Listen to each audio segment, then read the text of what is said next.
আজ আপনাদের শোনাব মৌর্য সাম্রাজ্যের ইতিবৃত্ত। দিগ্বিজয়ী গ্রিক বীর আলেকজান্ডার দ্য গ্রেটের স্বপ্ন ছিল সমগ্র পৃথিবী জয় করা।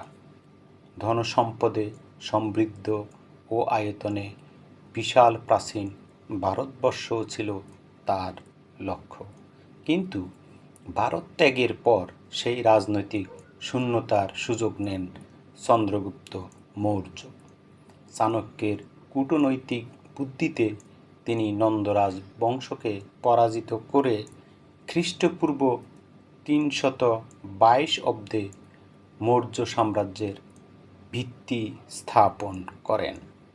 মগধকে কেন্দ্র করে গড়ে ওঠা এই সাম্রাজ্যের রাজধানী ছিল পাটলিপুত্র। চাণক্য বা কৌটিল্য ছিলেন এই সাম্রাজ্যের নেপথ্য রূপকার। তাঁর রচিত অর্থশাস্ত্র প্রাচীন রাষ্ট্রনীতি ও অর্থব্যবস্থার এক অনন্য দলিল। নন্দ সম্রাট ধননন্দের অপমানের প্রতিশোধ নিতেই চাণক্য চন্দ্রগুপ্তকে সামনে এনে মৌর্য সাম্রাজ্য প্রতিষ্ঠায় মুখ্য ভূমিকা রাখেন। পরবর্তী সময়ে চন্দ্রগুপ্ত সেলুকাস নিটাটোরকে পরাজিত করে সিন্ধুর পশ্চিমাঞ্চল লাভ করেন এবং বৈবাহিক সম্পর্ক স্থাপন করেন। চন্দ্রগুপ্তের পর সিংহাসনে আরোহণ করেন তার পুত্র বিন্দুসার। তিনি উত্তর ও মধ্য ভারতের বিস্তীর্ণ অঞ্চল মৌর্য সাম্রাজ্যের অন্তর্ভুক্ত করেন। বিন্দুসারের মৃত্যুর পর সম্রাট অশোক ক্ষমতায় আসেন। কলিঙ্গ যুদ্ধের ভয়াবহতা তাকে গভীরভাবে নাড়া দেয়। প্রায় 1 লক্ষ মানুষের প্রাণহানি দেখে তিনি যুদ্ধ ত্যাগ করে বৌদ্ধ ধর্ম গ্রহণ করেন এবং শান্তি ও ধর্মপ্রসারের পথে অগ্রসর হন। তাঁর আমলে বৌদ্ধ ধর্ম ভারত ছাড়িয়ে এশিয়ার নানা অঞ্চলে ছড়িয়ে পড়ে।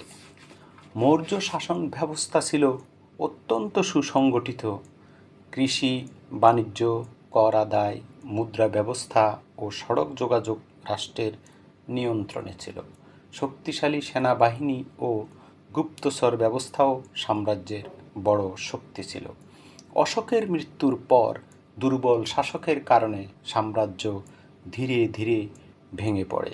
খ্রিস্টপূর্ব 185 অব্দে শেষ মৌর্য সম্রাট বৃহদ্রথকে হত্যা করে পুষ্যমিত্র শুঙ্গ রাজবংশ প্রতিষ্ঠা করেন।